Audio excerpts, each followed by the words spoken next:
नमस्कार। आप सुन रहे हैं पॉडकास्ट स्पीकर और मैं हूं आपके साथ अंशु वर्मा। दोस्तों, आज के इस पॉडकास्ट में बात इंदिरा गांधी।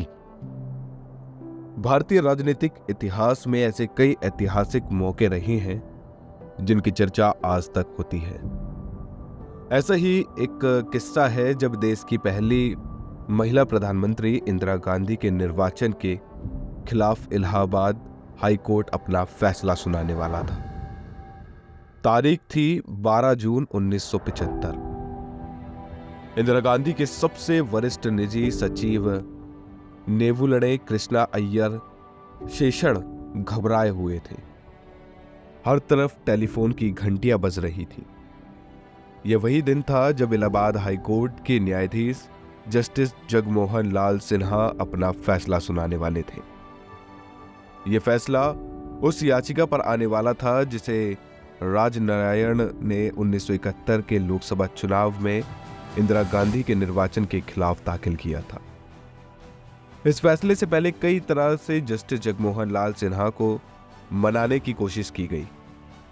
इन बातों का जिक्र कुलदीप नैयर की किताब इमरजेंसी की इनसाइड स्टोरी में है।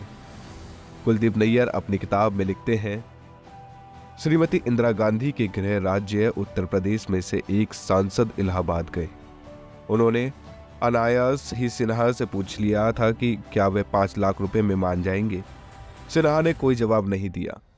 बाद में उस बेंच में उनके एक साथी ने बताया कि उन्हें उम्मीद थी कि इस फैसले के बाद सिन्हा को सुप्रीम कोर्ट का जज बना दिया जाएगा। जगमोहन लाल सिन्हा को मनाने की कोशिश यही नहीं रुकी।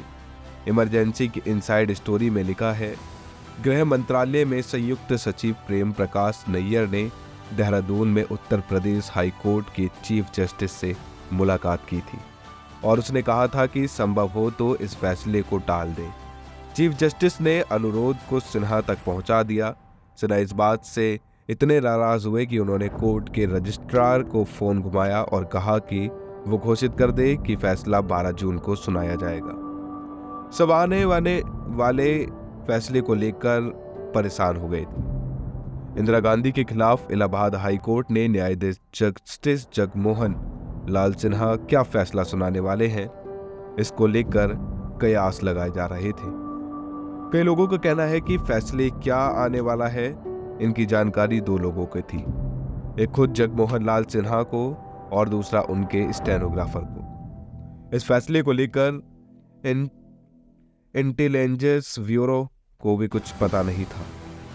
हालांकि ब्यूरो के कुछ लोग दिल्ली से इलाहाबाद आए थे और उन्होंने सिन्हा के स्टेनोग्राफर नैनी राम निगम से राज उगलवाने की कोशिश की थी, लेकिन नाकाम रही।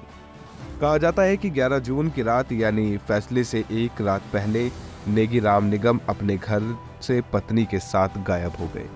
बता दें कि इंदिरा गांधी के खिलाफ दायर की गई यह याचिका पर 4 साल तक सुनवाई चली थी। 23 मार्च 1975 को सुनवाई पूरी हुई और इसके बाद से ही जस्टिस सिन्हा ने लोगों को फोन उठाना बंद कर दिए थे। यह ऐतिहासिक फैसला कमरा नंबर 24 में सुनाया गया था। 258 पेज के फैसले के बाद सिन्हा कोर्ट रूम में मौजूद थे। उस दिन कोर्ट रूम में सिन्हा ने फैसला सुनाते हुए कहा, याचिका स्वीकार की जाती है। पूरे कोर्ट रूम में अचानक से हर्षवर्धन सुनाई देने लगी। उधर जैसे ही फैसले की खबर इंदिरा गांधी के सबसे वरिष्ठ निजी सचिव नेवुलड़े कृष्णा अय्यर शेषण तक पहुंचा, वो भागकर प्रधानमंत्री इंदिरा गांधी के कमरे की तरफ उनको बताने निकले। रास्ते में उन्हें राजीव गांधी मिले। उन्होंने बताया कि इंदिरा जी को उपदस्थ कर दिया गया है। राजीव गांधी ने यह खबर अपनी मां इंदिरा को दी।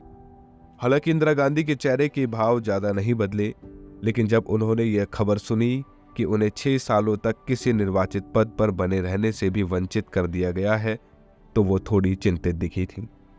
जस्टिस सिन्हा ने उन्हें 2 आरोपियों में दोषी करार दिया था। पहला दोषी यह कि उन्होंने प्रधानमंत्री सचिवालय में officer on social duty Yashpal Kapoor को इस्तेमाल चुनाव में अपने संभावनाओं को बेहतर बनाने के लिए किया था। दूसरी अनियमित यह थी कि इंदिरा गांधी ने जिन मंचों में चुनावी रैलियों को संबोधित किया, उन्हें बनाने के लिए यूपी सरकार के अधिकारियों की मदद ली थी।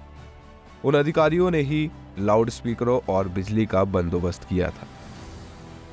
दोस्तों, आज के इस पॉडकास्ट में इतना ही।